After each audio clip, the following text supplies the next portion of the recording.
सबसे पहला चीज हम लोग पढ़े थे क्रिस्टलीय और अक्रिस्टलीय।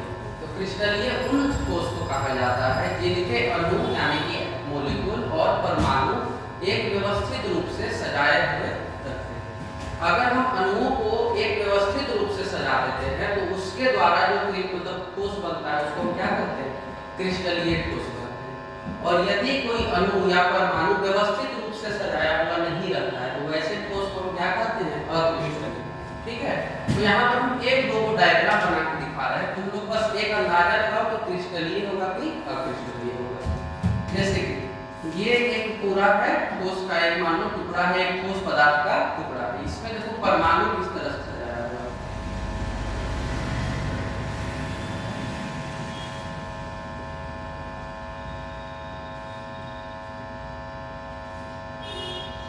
इसको क्या कहोगे? क्रिस्टलीय कहोगे कि अक्रिस्टलीय? देखिए ध्यान से देखो, क्रिस्टलीय होगा कि अक्रिस्टलीय होगा? क्या लग रहा है? देखिए सही से सजाया हुआ है। देखो अभी हम बोले थे ना कि अगर हम इसका कोई भी एक टुकड़ा उठाएं तो बाकी सब टुकड़ा उसके जैसा ही होना चाहिए। तो मान लो हम यहाँ से एक छोटा सा टुकड़ा उठा लें, तुमको दिख रहा है कि बाकी टुकड़ा उसी की तरह है नहीं? अगर हम इन दोनों के बीच का दूरी निकालते हैं तो मान लो कि 1 यूनिट, लेकिन क्या इन दोनों के बीच का दूरी तुमको 1 यूनिट लग रहा है? नहीं, उससे कहीं ज्यादा है। अगर हम इसके और इसके बीच का दूरी निकालते हैं तो मान लो कि 1 यूनिट, लेकिन क्या इसके और इसके बीच का दूरी तुमको 1 ही यूनिट दिख रहा है? नहीं, उससे ज्यादा है। तो इसीलिए जब भी हम लोग क्रिस्टलीय या अक्रिस्टलीय का बात करते हैं तो वो एक व्यवस्थित रूप से क्या रहते हैं? सजाए हुए रहते हैं। वहां पर जो परमाणु यानी कि क्या एटम और अणु मतलब मॉलिक्यूल, वो सब जो सजाए जाते हैं वो व्यवस्थित रूप से रहते हैं। अब हम लोग इस चैप्टर में किस ठोस के बारे में पढ़ेंगे? क्रिस्टलीय के बारे में कि अक्रिस्टलीय के बारे में? क्रिस्टलीय के बारे में। क्यों? क्योंकि अक्रिस्टलीय का कोई नियम कानून नहीं है, वो किसी भी तरीके से सजाया जा सकता है। उसका कोई खास पैटर्न नहीं है। पैटर्न का मतलब एक जैसा नहीं है, एक वो पढ़े तो अगला भी वैसा ही होगा, क्योंकि अगला हो सकता है बदल जाए। तो हम लोग पढ़ते किसके बारे में? सिर्फ और सिर्फ क्रिस्टलीय के बारे में। अब बताओ क्रिस्टलीय में कौन कौन सा प्रकार का? क्रिस्टलीय में अगर बात करें तो कितना प्रकार का? 4 प्रकार का लिखा है ना। पहला था आणविक, याद है? आणविक था। एक था क्या? धातु, मतलब धातु का जो मॉलिक्यूल होता है उसको क्या कहते हैं? मेटेलिक सॉलिड कहा जाता है। उसके बाद और कौन सा? बोलो। एक शायद आयनिक था। आयनिक का मतलब तुम लोग को समझाए थे ना कि जो आयन्स की मदद से बना, आयन से जुड़ाव से बना। जैसे आयन 2 प्रकार का होता है, एक होता है कटायन और दूसरा होता है अनायन। कटायन का मतलब जिसपे प्लस चार्ज है और अनायन का मतलब जिसपे माइनस चार्ज है। तो ऐसा अगर एक प्लस और एक माइनस वाले अणु या परमाणु को जोड़ करके कोई ठोस बनाया जाता है तो उसको कहते हैं क्या? आयनिक ठोस, यानी कि आयनिक सॉलिड। तीसरा हमारे पास क्या था? धात्विक। धात्विक का मतलब होता है मेटेलिक। धात्विक का मतलब मेटेलिक, मतलब कि वो ठोस जो मेटल्स के एटम या मेटल्स के मॉलिक्यूल से मिलकर बना है, वैसे ठोस को क्या कहते हैं? धात्विक यानी कि मेटेलिक सॉलिड कहते हैं। और चौथा था शायद सहसंयोजक, है ना? तो सहसंयोजक का मतलब होता है कि वैसा ठोस जो अलग अलग तरह का, मतलब एक दूसरे से साथ किसी छोटे से फोर्स के साथ जुड़ा होता है, उसको हम क्या करते हैं? सहसंयोजक ठोस कहते हैं। ठीक है, इसके आगे भी कुछ बताए थे। इसके आगे शायद बता रहे होंगे क्रिस्टलीय जालक। जालक का मतलब क्या होता है? Crystal lattice. नाम याद है ना? हम यही तुम लोग बोल रहे हैं कि इंग्लिश वाला नाम याद रखना, क्योंकि देखो हो सकता है कि इंग्लिश वाला शब्द आसान नहीं होता है, हर शब्द आसान नहीं है। तो कभी एग्जाम में बोल रहे हैं कि इंग्लिश वाला भी याद रहेगा, तो क्रिस्टल लैटिस अच्छा इसका मतलब जालक होता है, इसका मतलब ये होता है। तो अगर हम क्रिस्टलीय जालक का बात करें तो इसको कहते हैं क्रिस्टल लैटिस। और इसके अलावा एक और चीज है एकक कोष्टिका। एकक कोष्टिका का मतलब क्या होता है? एकक कोष्टिका का मतलब यूनिट सेल। ठीक है, चलो इन दोनों का परिभाषा हो गया था ना? क्रिस्टल जालक, एकक कोशिका, ये दोनों का परिभाषा हम तुम लोग को लिखा दिए थे। अब एकक कोशिका में कितना प्रकार का होता है ये भी तुम लोग को बताए थे, है ना? उसमें एक था क्या? आद्य एकक कोशिका और दूसरा था केंद्रित एकक कोशिका, है ना? केंद्रित में टोटल 3 प्रकार का पढ़ाए थे। कैसा कैसा? अंतःकेंद्रीय, है ना? अंतःकेंद्रीय, फलन केंद्रीय और एक क्या था? अंतःकेंद्रीय। मतलब एक था बॉडी सेंटर्ड, दूसरा था फेस सेंटर्ड और तीसरा था हेड सेंटर्ड। तीनों का परिभाषा लिखाए थे। अंतः के बीच में एक एटम रखा रहता है। कोना में तो रखा करेगा, कोना में रहता है हर किसी में, लेकिन उसके अलावा वो बीच में रहता है, उसको हम क्या कहते हैं, अंत केंद्रीय कहते हैं। दूसरा था फेस सेंटर। फेस सेंटर का मतलब होता है फलन केंद्रीय। फेस सेंटर पे क्या था कि कोना में कब रहता है, लेकिन उसके अलावा हर साइड पे, हर उसके एंड पे, हर साइड पे एक और एटम रहता है, तो उसको हम कहते हैं क्या, फेस सेंटर। और तीसरा था एंड सेंटर। एंड सेंटर का मतलब होता है अंत केंद्रीय। एंड सेंटर का मतलब ऐसे समझो, उसके कोई भी दो विपरीत वाले में, कोई भी इस तरफ और इस तरफ दोनों में एक एटम एक्स्ट्रा रहता है, तो उसको हम क्या कहते हैं, अंत केंद्रीय। क्या कहते हैं, अंत केंद्रीय। इसके आगे भी कुछ बताए थे, चलो ठीक है।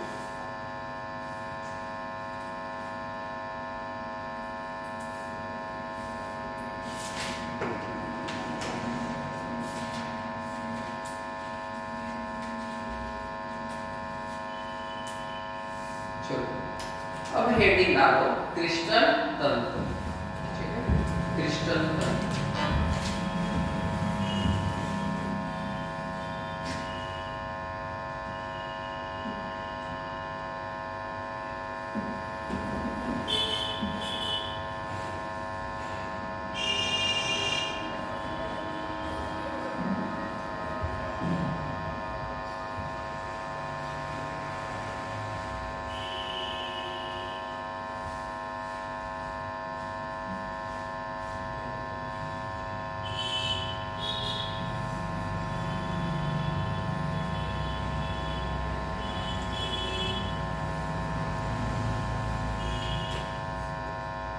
चलो ठीक है।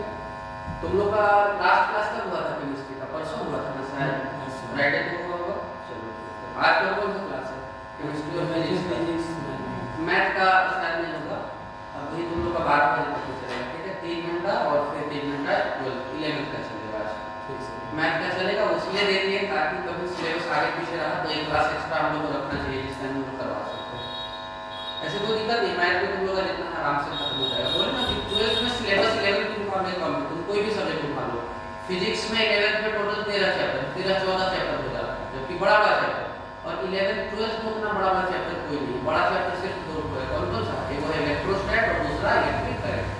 बाकी जो भी चैप्टर है जैसे ऑप्टिक्स हो गया, मॉडर्न फिजिक्स हो गया या कम्युनिकेशन हो गया, ये सब उतना ज़्यादा टफ या फिर उतना ज़्यादा बड़ा नहीं होता है, वो मतलब छोटा छोटा है, ज़्यादा बड़ा चैप्टर नहीं। तो हम लोग हेडिंग क्या डालेंगे, क्रिस्टल तंत्र।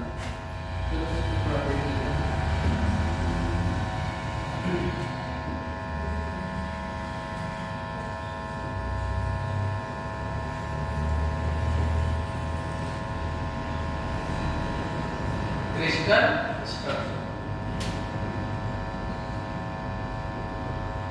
तो इसमें सबसे पहला चीज जो हम लोग लिखेंगे वो ये है कि क्रिस्टल तंत्र कितने प्रकार के होते हैं। क्रिस्टल तंत्र 7 प्रकार के होते हैं,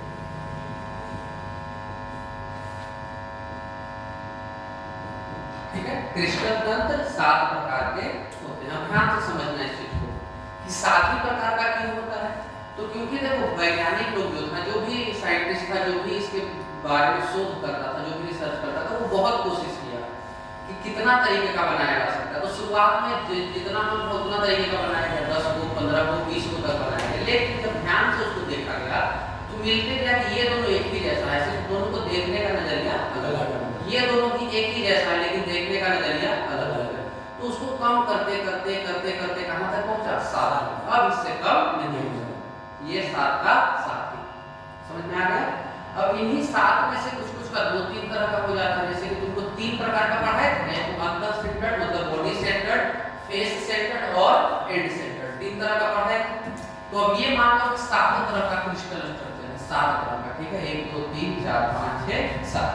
अब इसमें से बहुत सारा हो सकता है कि एक बॉडी सेंटर्ड है, एक फेस सेंटर्ड है और एक वो क्या है, एंड सेंटर्ड। इस तरह का हो सकता है। इसमें भी हो सकता है कि बॉडी सेंटर्ड है, फेस सेंटर्ड और एंड सेंटर्ड। इसी तरीके से किसी किसी में सिर्फ बॉडी सेंटर्ड और फेस सेंटर्ड, किसी किसी में सिर्फ बॉडी सेंटर्ड और एंड सेंटर्ड, किसी किसी में बॉडी सेंटर्ड और सिर्फ फेस सेंटर्ड। मतलब इस तरह से आगे हम लोग पढ़ते जाते हैं, ठीक है। तो कितना स्ट्रक्चर होता है टोटल, 7 तरह। तो हम लोग के पास टोटल 7 तरह का क्या है, 7 तरह का स्ट्रक्चर यहाँ पर है जो कि हम लोग बना सकते हैं किसी भी ठोस का। सिर्फ क्रिस्टलीय का बात करते हैं, अगर अक्रिस्टलीय में करेंगे तो अनगिनत हो जाएगा, उसमें सजाने का कोई नियम नहीं है। ठीक है, पहला इसमें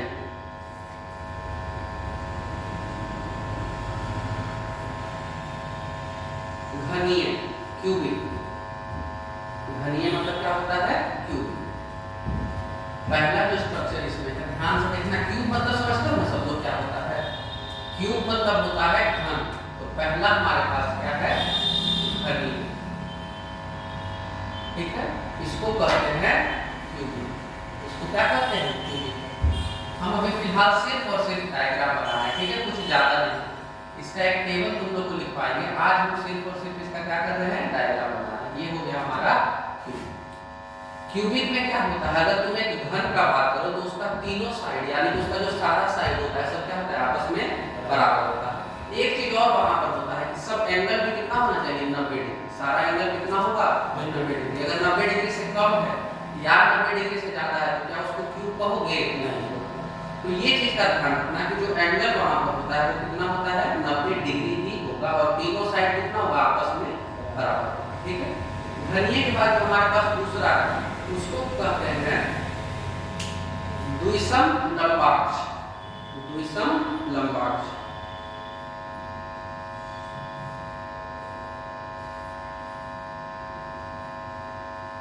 द्विसम लंबाक्ष।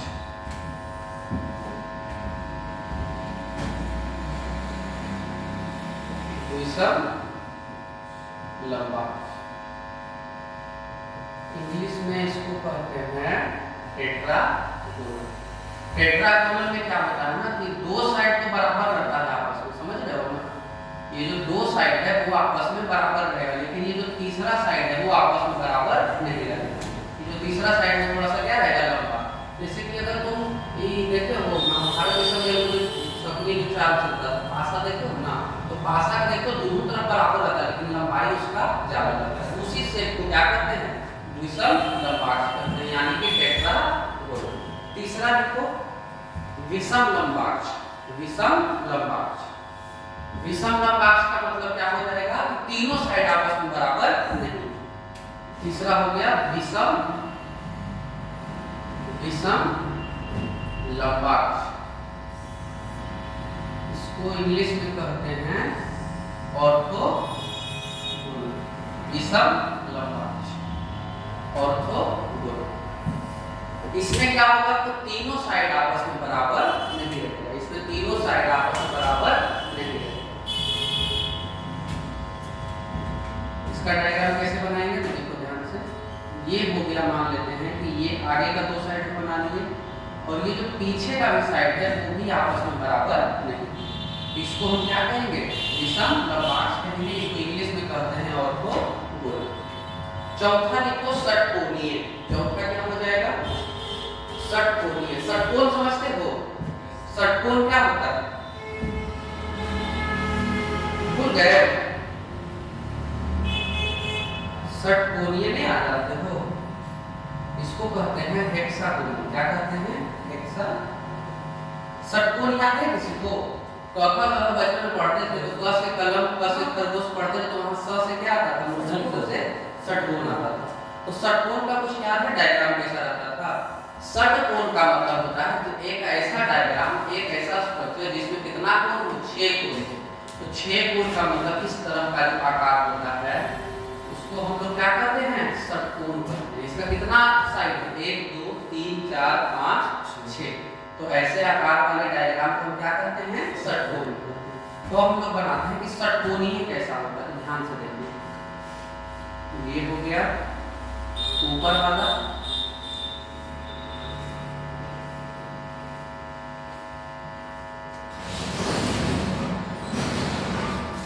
ये हो गया क्या, षटकोणीय यानी कि हेक्सागोनल। जल्दी बनाओ डायग्राम। किसमें जो वैसे हुआ, डायग्राम अगर बढ़िया से पढ़ लिए तो आगे दिक्कत नहीं होगा। डायग्राम बढ़िया से समझना।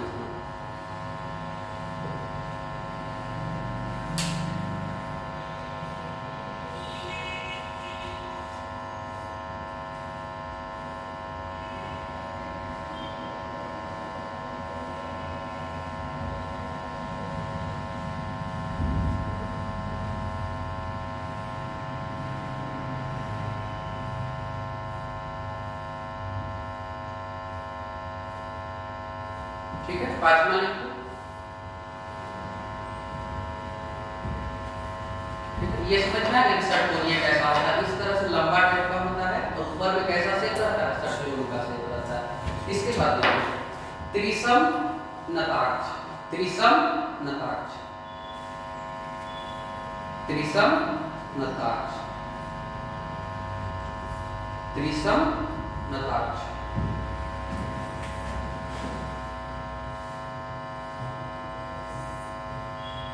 त्रिसम रोम्बोहेड्रल, रोम्बोहेड्रल। इसका अगर हम आकार का बात करें तो कुछ इस तरह का होता है। रोम्बस जानते हो, वो चतुर्भुज होता है एक तरह का, जिसको रोम्बस कहा जाता है, वो इस तरह का होता है। ये हो गया आगे वाला साइड। अब यहाँ से ऐसे करके बना लो और ये नीचे आकर के बना लो। इसी को कहते हैं क्या, रोम्बोहेड्रल। ठीक है, इसको लिख लो रोम्बोहेड्रल।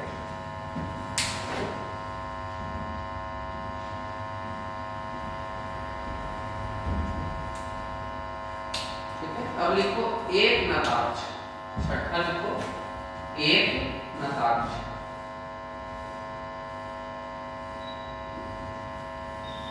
एक नताक्ष। इसको इंग्लिश में कहते हैं मोनोक्लिनिक, मोनोक्लिनिक। अब मोनोक्लिनिक में क्या होता है, क्लिनिक का मतलब होता है ढला हुआ, मतलब एक तरफ से क्या होता है, ढला हुआ रहता है। ध्यान से देखो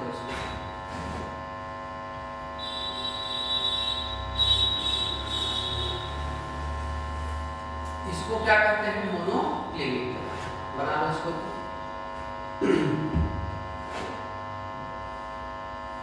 ठीक है,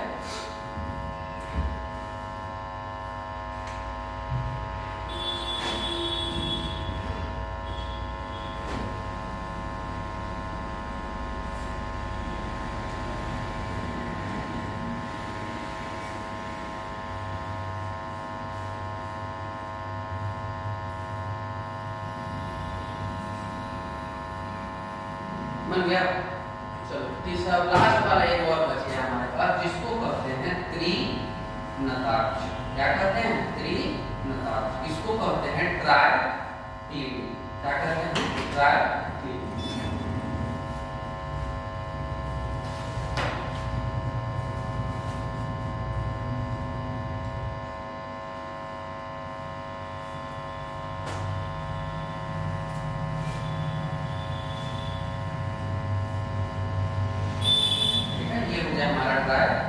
इसमें तीनों एंगल जो रहता है वो 90 डिग्री से बड़ा रहता है। अब हम सब का यहाँ पर डायग्राम बड़ा बड़ा बनाए ना, डायग्राम मतलब हल्का सा बड़ा बनाना, बहुत नहीं, लेकिन इतना कि दिख जाए कभी। अब यहाँ पर एक चीज ध्यान दो कि ये भी ए रहेगा, ये भी ए रहेगा और ये भी क्या रहेगा, ए रहेगा। तीनों का साइड का लंबाई क्या रहेगा, बराबर। उसके अलावा ये एंगल भी 90 डिग्री, ये एंगल भी 90 डिग्री और ये एंगल भी कितना, 90 डिग्री, 90 डिग्री और 90 डिग्री। कोई दिक्कत, तीनों एंगल बराबर, तीनों साइड भी बराबर। लेकिन इसमें आ जाओ, इसमें ये दोनों तो बराबर रहेगा लेकिन ये बराबर नहीं। लेकिन हाँ, एंगल यहाँ पर भी क्या होगा, तीनों का तीनों जो रहेगा वो 90 डिग्री, 90 डिग्री, 90 डिग्री ही रहेगा। तीनों एंगल, तीनों कोण आपस में बराबर रहेगा। सिर्फ साइड का लंबाई क्या हो गया, बदल गया। यहाँ पर तीनों अलग है, ये ए है तो ये बी है तो ये क्या है, सी। लेकिन एंगल यहाँ भी सब क्या रहेगा, 90 डिग्री ही रहेगा। ये भी 90 डिग्री, ये भी 90 डिग्री और ये भी 90 डिग्री। यहाँ पर ध्यान, ये जो सारा साइड है ये आपस में क्या रहेगा, बराबर। लेकिन ये साइड आपस में बराबर नहीं रहेगा। और यहाँ पर जो ये एंगल है, ये एंगल हो जाता है 120 डिग्री। कितना होता है, 120। तो दिक्कत, तो ये सारा एंगल कितना होगा, 120 होगा। और ये एंगल कितना रहेगा, 90। ये एंगल तो 90 रहता है ना, ऊपर से काट दोगे तो परपेंडिकुलर ही बनेगा। तो ये लिख लो। अब यहाँ पर इसको कहते हैं त्रिसम नताक्ष यानी कि रोम्बोहेड्रल। तो यहाँ पर ये एंगल अल्फा, ये एंगल भी अल्फा और ये एंगल क्या है, अल्फा। तीनों एंगल आपस में क्या रहेगा, बराबर। लेकिन 90 डिग्री से क्या रहेगा, बड़ा रहेगा। 90 डिग्री से बड़ा रहेगा। दिख रहा है बिल्कुल 90 से बड़ा। और बाकी साइड का लंबाई यहाँ पर भी क्या है, सबका सब क्या है, बराबर। कोई दिक्कत इसमें। अब चलो यहाँ पर इसमें ध्यान से समझो। तो ये डिग्री हो गया 90, ये भी कितना है, ये डिग्री भी हो गया 90, लेकिन ये वाला जो एंगल है इसको हम अल्फा कहते हैं और ये 90 से क्या है, बड़ा। ये क्या है, 90 से बड़ा।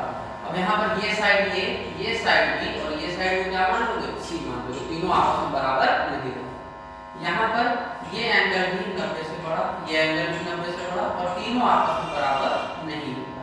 ये अल्फा, ये बीटा और इसको क्या कहते हैं, गामा कहते हैं। साइड भी आपस में बराबर नहीं रहता, ये ए हो जाएगा, ये बी हो जाएगा और ये सी हो जाएगा। तो ध्यान से स्टार्ट से देखो, तो यहाँ पर तीनों साइड बराबर और तीनों एंगल भी बराबर। यहाँ पर तीन साइड बराबर नहीं, दो ही साइड बराबर, लेकिन तीनों एंगल बराबर। यहाँ पर तीनों साइड आपस में अलग अलग, लेकिन तीनों एंगल अभी भी क्या है, बराबर है। किसके बराबर है, 90 डिग्री। यहाँ पर आ, तो यहाँ पर एक अलग सिर बन गया जिसमें सब साइड ऊपर वाला अलग है और नीचे वाला सब अलग है। यहाँ पर तीनों साइड बराबर है, लेकिन तीनों एंगल भी बराबर है, लेकिन 90 से क्या है, ज्यादा। साइड यहाँ भी बराबर है, एंगल यहाँ भी बराबर है, लेकिन यहाँ पर जो है वो तीनों एंगल 90 से ज्यादा। यहाँ पर भी तीनों साइड आपस में अलग अलग है, लेकिन दो एंगल बराबर है और एक एंगल क्या है, 90 से ज्यादा।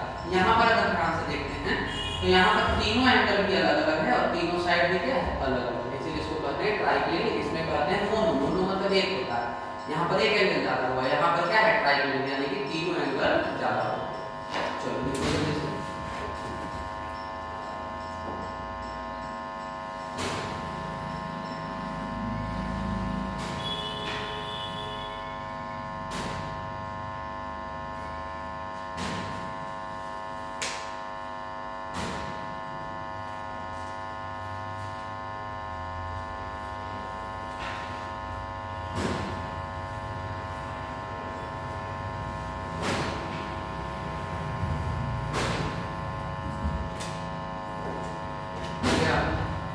एक बस थोड़ा सा तुम लोग को एक टेबल बना के दिखा देते हैं कि इसका कितना प्रकार का होता है। जैसे इसका टोटल 3 प्रकार का होता है, एक होता है अंतर केंद्रीय, एक होता है फलन केंद्रीय और तीसरा होता है अंत केंद्रीय।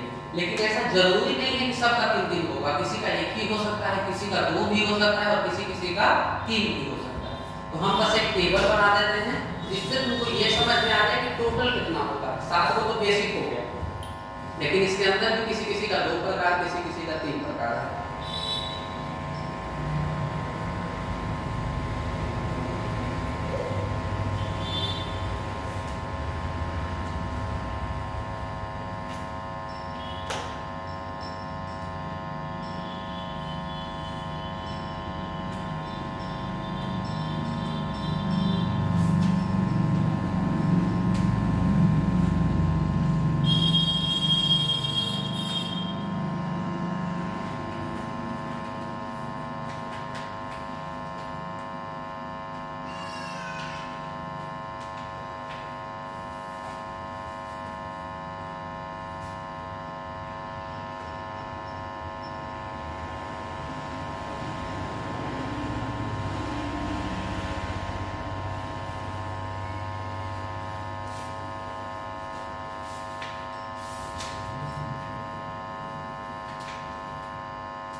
में बांटते हैं।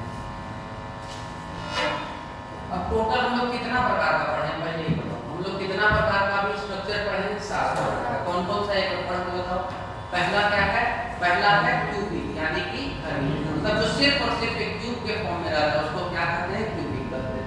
दूसरा विषम लंबार्च। विषम लंबार्च का मतलब है जिसका दो साइड बराबर लेकिन तीसरा साइड बराबर नहीं। और एक है विषम लंबार्च। विषम लंबार्च का मतलब होता है जिसका तीनों साइड बराबर नहीं। अब आ जाते हैं चौथा, तो षटकोणीय। षटकोणीय का मतलब होता है हेक्सागोनल।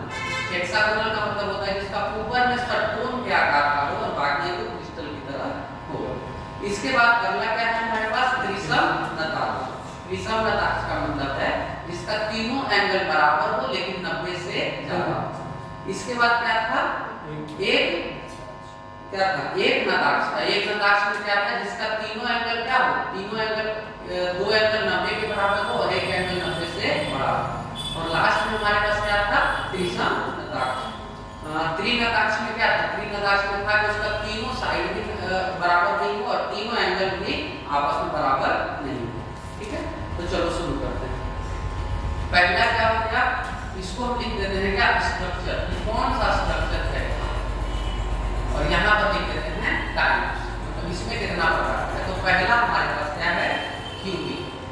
पहला क्या है? क्यूबिक। क्यूबिक में 3 प्रकार का होता है। एक होता है बॉडी, एक होता है बेस और एक होता है एंड सेंटर। तीनों का मतलब समझ में आ रहा है ना? बी मतलब बॉडी सेंटर, एफ मतलब बेस सेंटर और ई मतलब एंड सेंटर। दूसरा क्या था? दूसरा हमारे पास था विषम लंबार्च। विषम लंबार्च का मतलब होता है क्या? विषम लंबार्च का मतलब होता है टेट्रागोनल।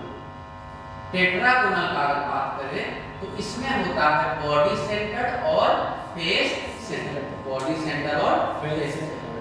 तीसरा हमारे पास क्या है? तीसरा है ऑर्थोगोनल।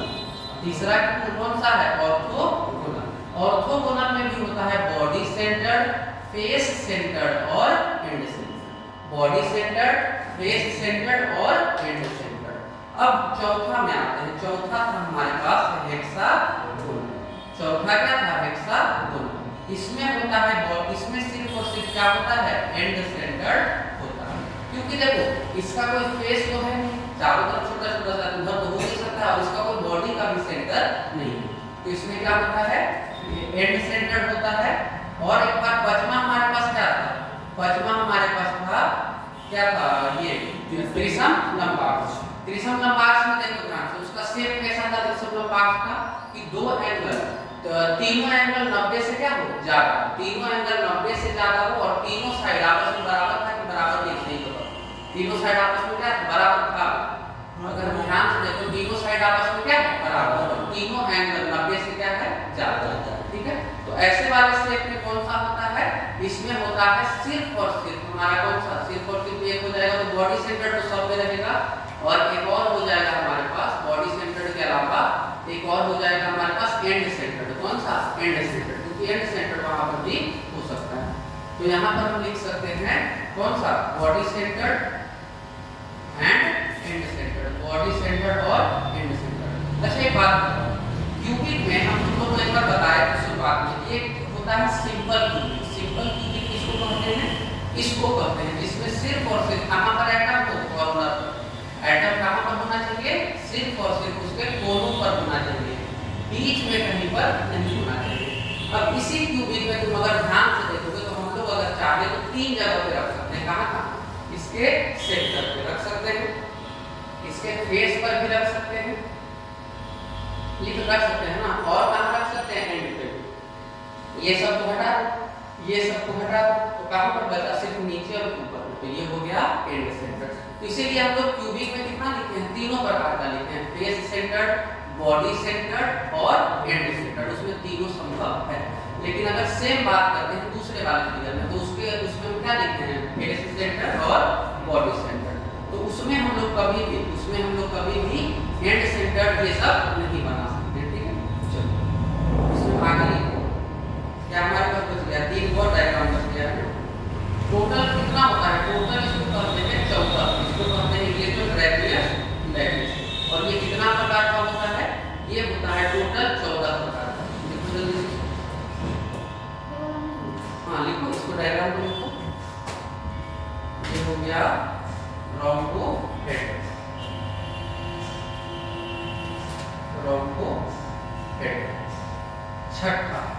छठा हमारे पास क्या था जी शायद मोनोक्लिनिक। मोनोक्लिनिक में भी सिर्फ क्या होता है, बॉडी सेंटर्ड होता है। और सातवां हमारे पास था ट्राइक्लिनिक। इसमें भी सिर्फ क्या था, ट्राइक्लिनिक में भी हमारे पास था सिर्फ और सिर्फ बॉडी सेंटर। डायग्राम यहाँ बनाने का कोई जरूरत नहीं है, सिर्फ क्या बोलते हैं इसको, ये टेबल तुम लोग पूरा बना लो कितना होता है कैसे।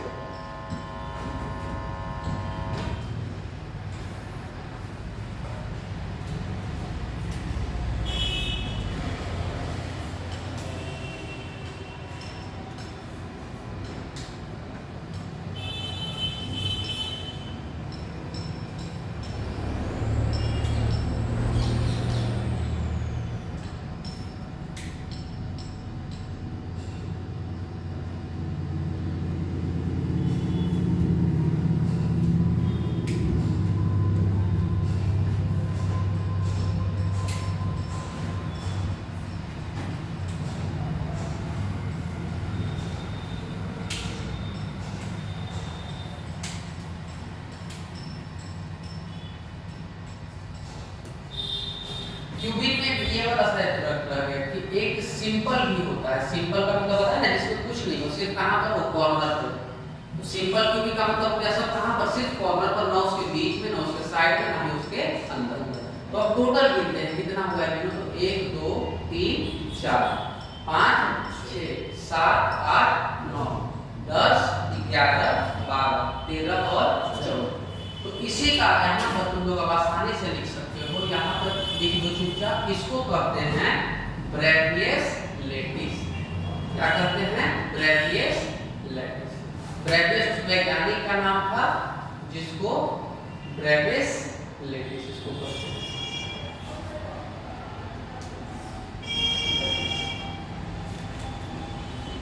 लेटिस को ज्यादा नहीं लिख सकते हो, जो मन में आए लिखो, लेकिन इसको कहते हैं ब्रेवियस लेटिस। और ये जो था ना, ये ब्रेवियस था जो इसके बारे में बहुत ज्यादा रिसर्च किया था कि हमारा जो एटम्स है वो कितना तरीके से सजाया जा सकता है। ठीक है, कितना तरीके से सजाया जा सकता है, टोटल कितना तरीके से सजाया जा सकता है, 14 तरीके से। एक बेसिक 7 है, मतलब आकार उसका कितना है, 7, लेकिन उस आकार में भी अलग अलग तरीके से सजाया जा सकता है। चलो जल्दी से इसको लिखो।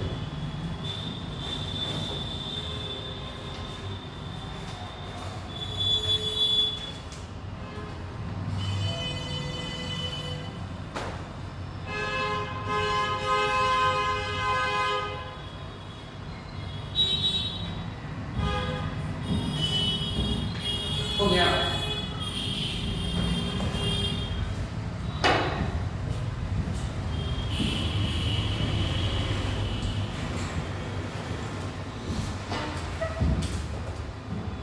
अब हम लोग स्टार्ट करने जा रहे हैं। इसका जो बेसिक सब क्या बोलते हैं, पैकिंग फ्रैक्शन जिसको कहते हैं, अंदर भरा हुआ कितना है, खाली कितना है, एटम्स कितना है। अगर हम एक यूनिट सेल उठाते हैं तो उसमें कितना एटम्स है, इस सब पर डायरेक्ट सवाल आता है कि अगर हम तुमसे पूछा जाए कि बताओ face centred cubic, face centred का मतलब क्या होता है, ये जो उसका है फलन केंद्रीय जो होता है उसमें टोटल एटम्स का संख्या कितना होता है।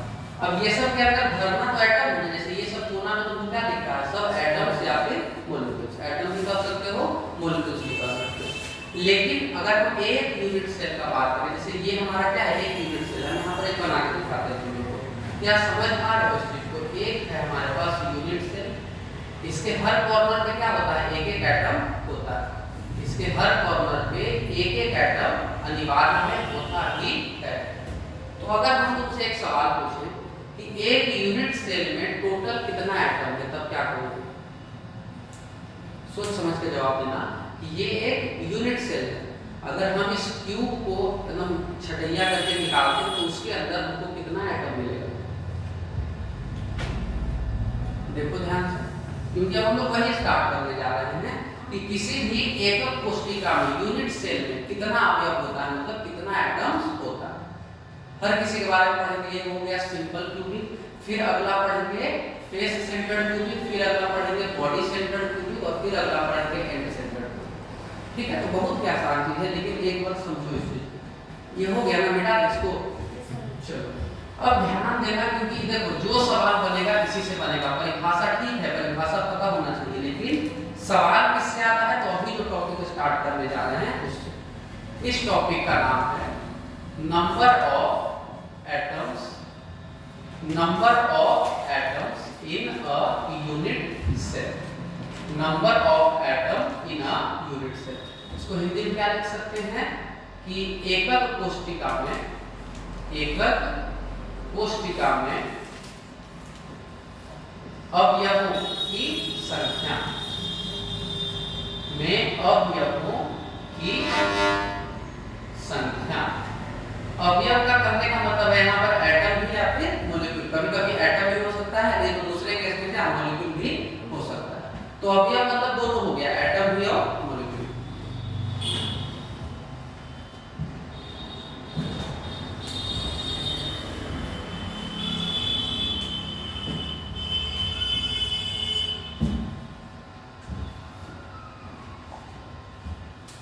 पहला इसमें हो गया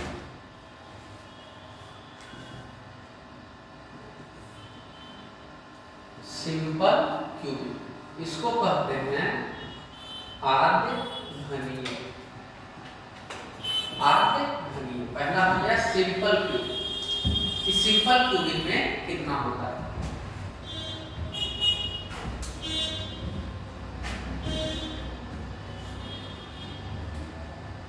कितना होना चाहिए, क्या लगता है? बताओ, कुछ अंदाजा लगाओ। सिंपल क्यूबिक को हम बना कर दिखा दिए हैं, तो एक बार उसको देख के बस ये अंदाजा लगाओ कि एक सिंपल क्यूबिक यूनिट सेल में कितना एटम तुमको दिख रहा है?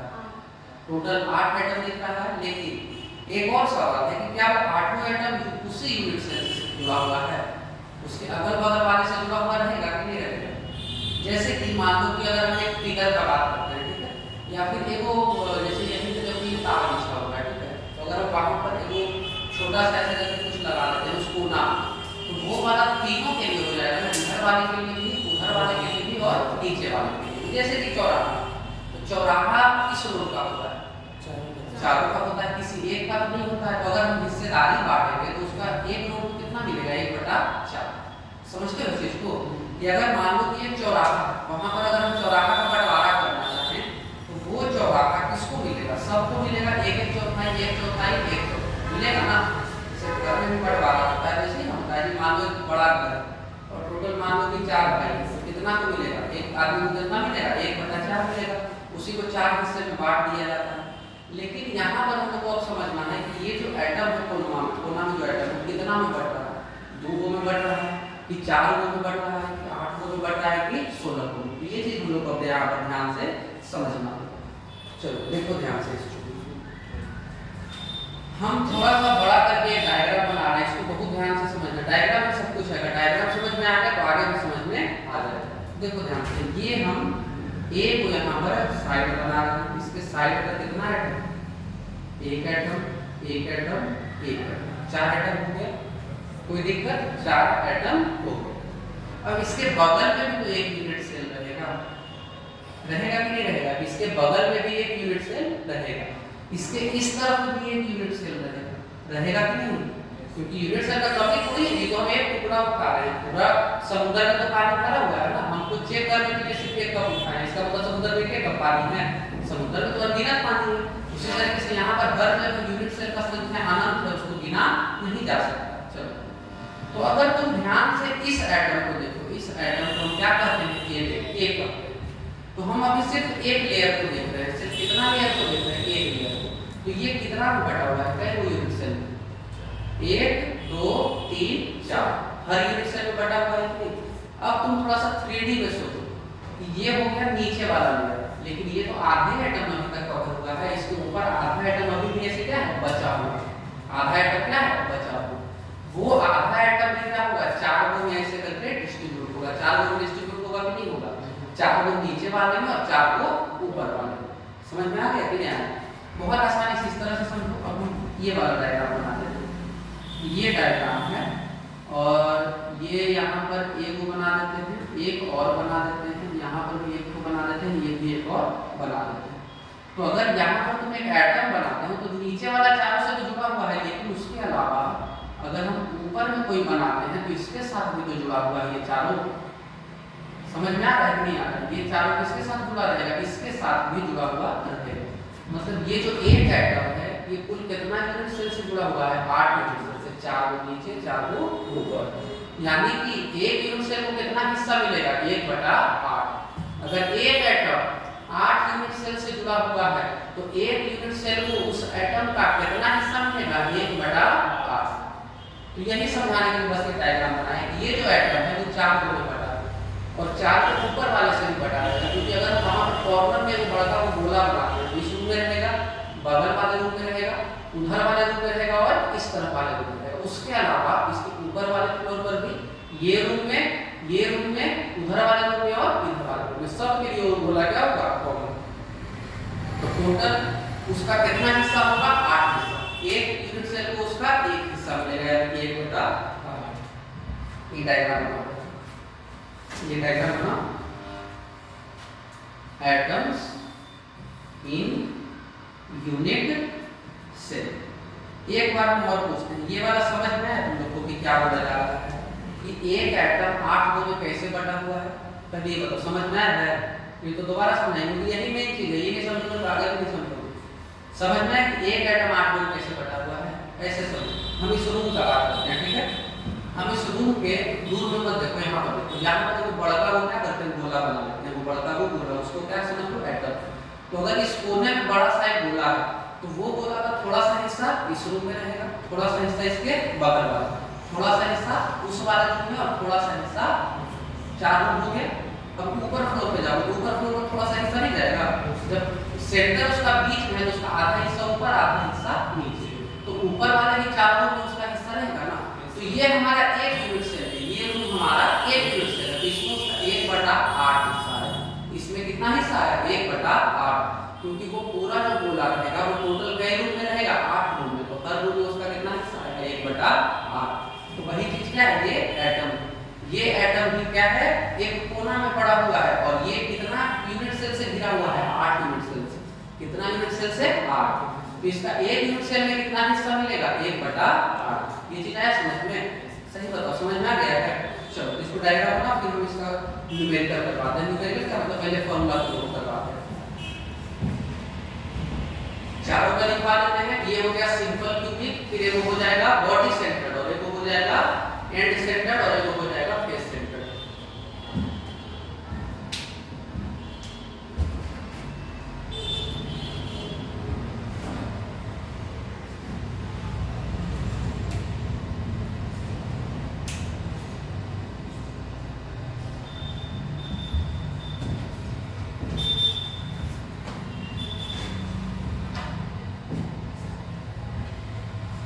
चैप्टर में पता है विजुअलाइजेशन में सब कुछ है, मतलब तुमको याद करने से ज्यादा समझना पड़ेगा कि क्या हो रहा है, क्यों उसमें एक ही आएगा, एक ही क्यों आएगा, और एक वो 8 में कैसे बढ़ रहा है, एक वो 6 में कैसे बढ़ रहा है, तो 2 में नहीं बढ़ेगा। तो ये सब तुमको समझना पड़ेगा। इसका नोट्स लाए हो कि नहीं लाए? ठोस अवस्था का खोलो, उसमें देखो डायग्राम और बढ़िया से दिया है। ठोस अवस्था को खोलो, तुम लोग नहीं लाए हो? ये जो मिला है नोट्स, तो नोट्स उधर रखने के लिए मिला था, दिख रहा है डायग्राम बना होगा। हाँ, वहां पर कोना में देखो कि वो वाला जो एटम है वो कितना में बटा हुआ? टोटल 8 में बटा हुआ। अगल बगल दाएं बाएं ऊपर नीचे और नीचे वाला टोटल 8 में। चलो डायग्राम पर क्या, अब आगे देखो इसको ध्यान से।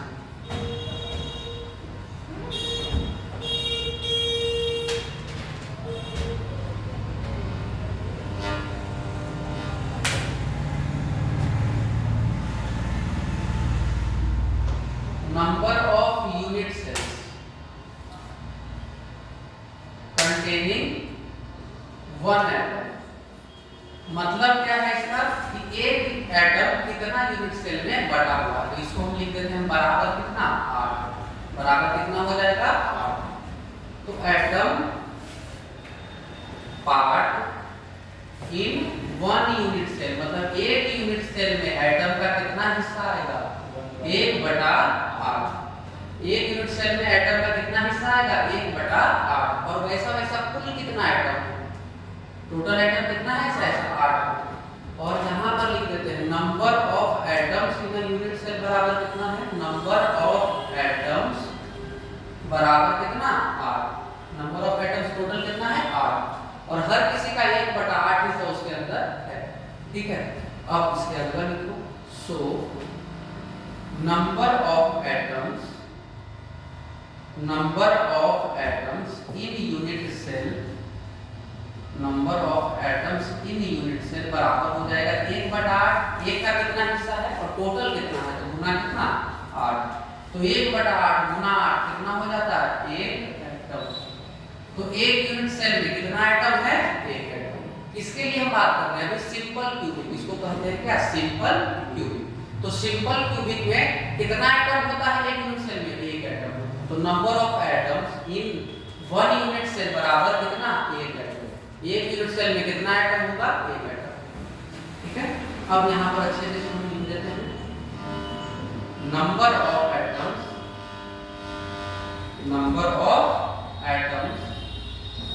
इन 1 unit cell in simple cubic. Simple SC मतलब क्या हो गया सिंपल क्यूबिक बराबर 1 एटम बराबर कितना 1 एटम। ठीक है, इसके नीचे लिख देते हैं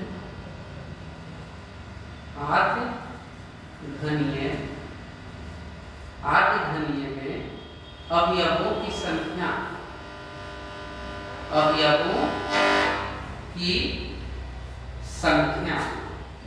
की संख्या कितनी है 1 है, 1 एटम है। चलो हिंदी में भी लिख देना, कोई परेशानी नहीं आनी चाहिए। ठीक है, आर्धघनीय मतलब क्या हो गया सिंपल क्यूबिक।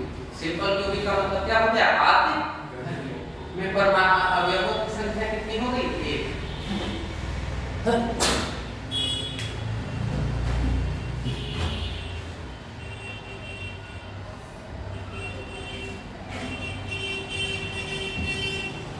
अब दूसरा है क्या हमारे पास, दूसरा है बॉडी सेंटर। ठीक है, इसे में हम लोग का दूसरा है बॉडी सेंटर।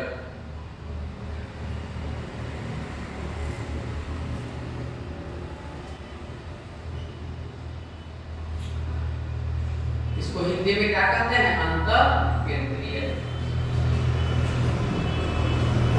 ठीक है, चलो देखो ध्यान से बॉडी सेंटर्ड में क्या होता है। बॉडी सेंटर्ड का हम एक डायग्राम बना देते हैं।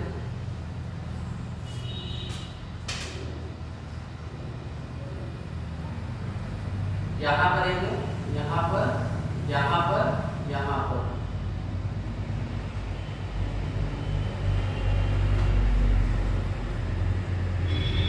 हो गया, ये हो गया सिंपल क्यूबिक। ये क्या हो गया सिंपल क्यूबिक। अब हम इसके सेंटर में और एटम डाल देते हैं। सेंटर में क्या करते हैं और एटम डाल देते हैं। ठीक है, डायग्राम समझ में आ गया। चारों को 8वें कोना में कवर लगा दिए और ये को यहाँ पर बीच में रख दिया। टोटल कितना हो गया ये को यहाँ पर बीच में। टोटल एटम यहाँ पर 9 को है। अब देखते हैं कि किसका कितना हिस्सा रूप में आ रहा है कितना हिस्सा बाहर जा रहा है। ठीक है, पहले जल्दी से इसको लिखो।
बॉडी सेंटर का डायग्राम सबको समझ में आ रहा है। 8 कोना में का एटम है और एक एटम कहां पर है, बीच में।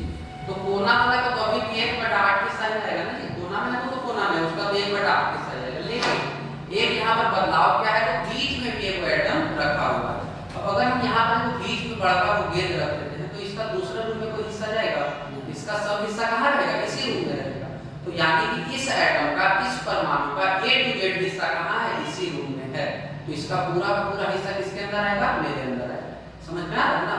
जैसे कि एग्जांपल के तौर पर मान लो एक घर है, एक घर में कुछ ऐसा जगह है जो कि सब में बढ़ेगा, लेकिन एक ऐसा सामान है जो सिर्फ मेरे हिस्से में, तो उसका तो बंटवारा नहीं होता है। वो किसके हिस्से में जाएगा, जिसका रूम है उसी के हिस्से में जाएगा। चलो तो यहाँ पर हम लिखते हैं कि part of atoms in corners. तो कॉर्नर्स का मतलब हो गया कोना। तो कोना में जो एटम रखा है उसका कितना हिस्सा आएगा, तो 1/8। टोटल कितना हिस्सा आएगा, 1/8। और इसके अलावा नंबर ऑफ एटम्स बराबर कितना है, तो कोना में कितना एटम है, number of atoms in corner बराबर कितना होगा, 8। तो कॉर्नर में टोटल कितना संख्या में है एटम, 8 की संख्या। अब आगे बढ़ो, नंबर पार्ट ऑफ एटम, आगे लिखते हैं part of atom at centre. Centre वाले एटम का कितना हिस्सा आएगा, पूरा पूरा हिस्सा। तो इसका हम 1 लिख देते हैं क्योंकि उसका पूरा पूरा हिस्सा है ना, आधा नहीं चौथाई नहीं, पूरा पूरी एक हिस्सा उसका उसी के अंदर आएगा। अब हम लोग बात करते हैं कि नंबर ऑफ एटम्स कितना है बीच में। Number of atoms at centre बताओ कितना है, सेंटर के एटम का कितना एटम है सेंटर में, सेंटर में कितना एटम है, एक ही एटम दिख रहा है। तो टोटल नंबर ऑफ एटम्स बराबर टोटल नंबर ऑफ एटम्स बराबर क्या हो जाएगा, 1/8 गुना 8, 1/8 गुना 8 प्लस 1 गुना 1, क्योंकि 1 गुना 1, क्योंकि एक का कितना हिस्सा आ रहा है और टोटल कितना एटम। इसको सॉल्व करो तो 8 से 8 कितना बार जाएगा, 1 बार, और 1 प्लस 1 कितना होता है, 2 एटम्स। तो टोटल एटम का संख्या कितना हो गया, 2 हो गया। टोटल एटम का संख्या 2। क्या फिर से बता देते हो ध्यान से। हम जैसे तुमसे बोल रहे हैं कि अभी समझ में आ गया था क्लासरूम में 8 कोना में सब क्या रखा हुआ है, एटम रखा हुआ है। हर किसी का एक हिस्सा 1/8 हिस्सा इस रूम में आ रहा है। तो कोना की वजह से टोटल कितना एटम इस रूम में है, 1 एटम, 1/8 गुना 8। उसके अलावा इसको बीच में भी रखा हुआ है तो टोटल 2 हो जाएगा, कोना से एक और एक बीच से। तो टोटल एटम का संख्या कितना हो गया, 2 हो गया। तो यहाँ पर टोटल एटम्स कितना हो गया, 2। यहाँ पर हम लिख देते हैं number of atoms in unit cell, in body centre cubic. Body centre का मतलब बीसीसी का मतलब बॉडी सेंटर क्यूबिक। इसको लिख दो एससीसी, सिंपल क्यूबिक में, इसका एससी हो जाएगा, सिंपल क्यूबिक है ना। इसका बॉडी सेंटर क्यूबिक बराबर कितना होगा, 2 एटम्स, बराबर कितना, 2 एटम्स। तो बॉडी सेंटर क्यूबिक में कितना एटम रहता है, 2 एटम। आगे बढ़ते हैं तो यहाँ पर हम लिख देते हैं कि अंतःकेंद्रीय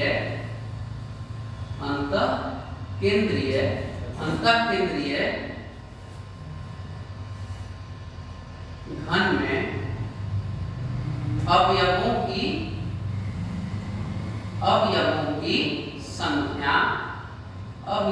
संख्या बराबर कितना, 2। बराबर कितना होता है, 2। लिखो इसको भी जल्दी से। तो बॉडी सेंटर्ड में कितना होता है, 2 होता है। फेस सेंटर्ड में कितना होगा, अगला देखेंगे। और उसके बाद एक और बचेगा हमारे पास, कौन सा, हेड सेंटर्ड।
गया। चलो जल्दी से दोनों और बता देते हैं। सिंपल क्यूबिक हो गया, बॉडी सेंटर्ड क्यूबिक हो गया। अब इसके बाद जो हमारे पास अगला है उसको कहते हैं फेस सेंटर्ड। क्या कहते हैं? Face centred. फेस सेंटर्ड को हिंदी में क्या कहते हैं? फलन केंद्रीय। तीसरा हमारे पास है face centred. Face centred cubic, इसको कहते हैं फलन केंद्रीय। फलन केंद्रीय, ध्यान से इसको देखना, ठीक है। फलन केंद्रीय, फलन केंद्रीय का मतलब होता है कि एक कोना में तो सब रहेगा, कोना में तो हर जगह रहेगा ना, कोना के बिना तो बनेगा नहीं। कोना में तो है, लेकिन उसके अलावा एक यहाँ पर भी है, यहाँ पर भी है, यहाँ पर भी है, यहाँ पर भी है, पीछे में भी है और एक आगे भी है, ठीक है। उसको ध्यान से समझो। मतलब वो इस दीवार पे है, एगो यहाँ ऊपर लगा हुआ है, एगो इस दीवार में है, एगो मेरे पीछे लगा हुआ है और एगो नीचे वाले दीवार में। टोटल 6 गो, 1 2 3 4 5 और 6।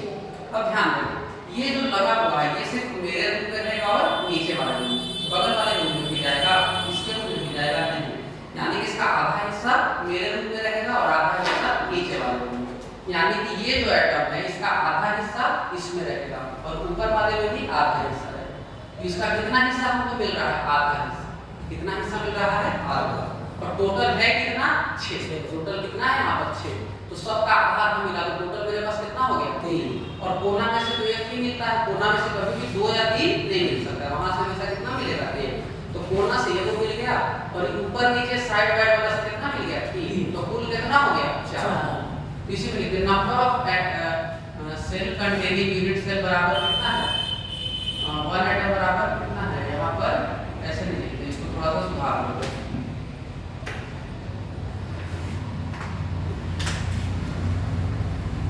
ध्यान से इसको समझना। हम यहाँ पर लिखने जा रहे हैं कि कॉर्नर का एटम का कितना पार्ट है? Part of atoms in corner. Corner वाले एटम का कितना हिस्सा है मेरे अंदर? 1/8। कॉर्नर वाला तो हमेशा कितना रहता है? 1/8। उसके अलावा नंबर ऑफ एटम्स कितना होगा बताओ? नंबर ऑफ एटम्स हो जाएगा कितना? 8। कॉर्नर में नंबर ऑफ एटम्स कितना है? 8। आगे देखो, part of atoms, part of atoms at faces. Faces का मतलब उसके साइड पर कितना है? 1/2। पार्ट ऑफ एटम कितना हो गया? 1/2 हो गया। तो इसके आगे लिख सकते हैं नंबर ऑफ एटम्स कितना हो जाएगा बताओ? Number of atoms at face. Number of atoms at face कितना है? 6। 6 है, 6 साइड, 6 एटम। चलो तो टोटल नंबर ऑफ एटम्स हम गिन लेते हैं। टोटल एटम्स बराबर क्या हो जाएगा? तो टोटल एटम्स बराबर हो जाएगा 1/8 गुना 8। 1/8 गुना 8 प्लस 1/2 गुना 6। 1/2 गुना 6। इसको सॉल्व करो तो 8 से 8 एक बार में और 2 से 6 कितना बार में? 3 बार में। तो 3 प्लस 1 कितना होता है? 4। तो दिक्कत कितना एटम हो गया इसमें? 4। तो इसमें कौन सा हम लोग बात कर रहे हैं? Face centred cubic. इसमें टोटल एटम का संख्या कितना है? 4। टोटल एटम का संख्या है 4, ठीक है। तो यहाँ पर आगे घनीय की जगह हम क्या लिख सकते हैं? फलन, है ना। फलन केंद्रित घनीय। फलन केंद्रित घनीय में अवयवों की संख्या कितना है? 4 है।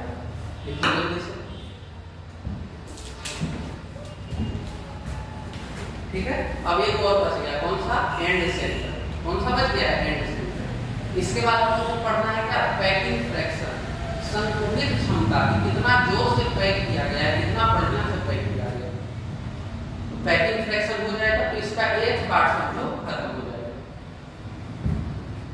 क्वेश्चन न्यूमेरिकल जिससे आता है वो वाला पार्ट हम लोग का खत्म हो जाएगा। इसके बाद बचेगा क्या? तो हम लोग को अशुद्धियां पढ़ना है। अशुद्धि का मतलब क्या होता है? इम्प्योरिटी। इसका मतलब किसी तरीके का गंदगी, किसी तरीके का बनावट में दिक्कत तो नहीं है अंदर में।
लिख लिया। चलो आगे बढ़ते हैं इधर। बॉडी सेंटर्ड फेस सेंटर्ड हो गया। अब चौथा में आते हैं। चौथा क्या होगा? And centred. चौथा क्या होगा? एंड सेंटर्ड मतलब कि अंत केंद्रीय।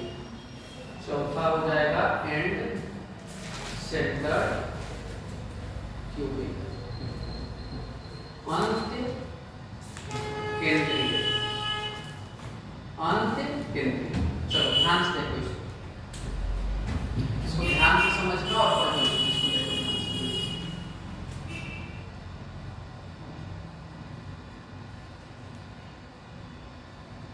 ठीक है, ये हो गया।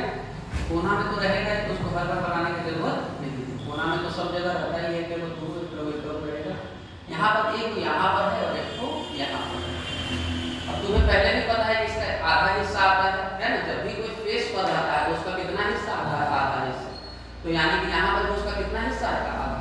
तो number of atoms in corner 1/8, उसका कितना संख्या है? 8। अब यहाँ पर लिखते हैं number of atoms at end. Number of part of atoms at end कितना होगा? 1/2। एंड पे एटम्स का कितना हिस्सा उसके अंदर आ रहा है? 1/2। और वैसा कुल कितना एटम है? वैसा कुल कितना एटम है? 2 एटम। वैसा कुल 2 एटम। तो 1/8 गुने 8 गुना 1/2 गुने 2। तो कितना एटम हो जाएगा? 2 से 2 कट गया, 1 प्लस 1 कितना होता है? 2। ठीक है, तो यहाँ से लिख सकते हैं number of atoms in unit से इन बॉडी सेंटर में। यहाँ पर क्या हो जाएगा? And centre. क्या हो जाएगा? And centre. और अंत की जगह पर क्या हो जाएगा? अंत। अंत की जगह पर हो जाएगा अंत केंद्रीय घन में अवयवों की संख्या कितनी होती है? 2।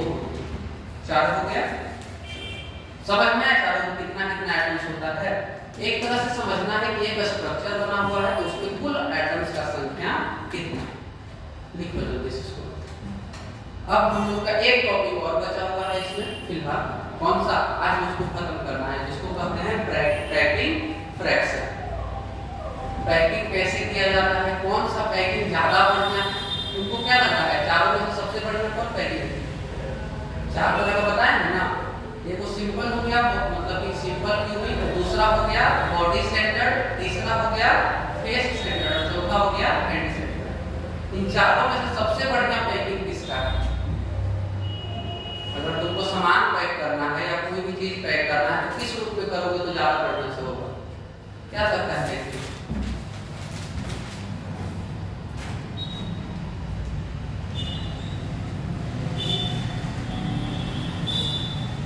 चलो ठीक है, 5 मिनट स्टार्ट करते हैं।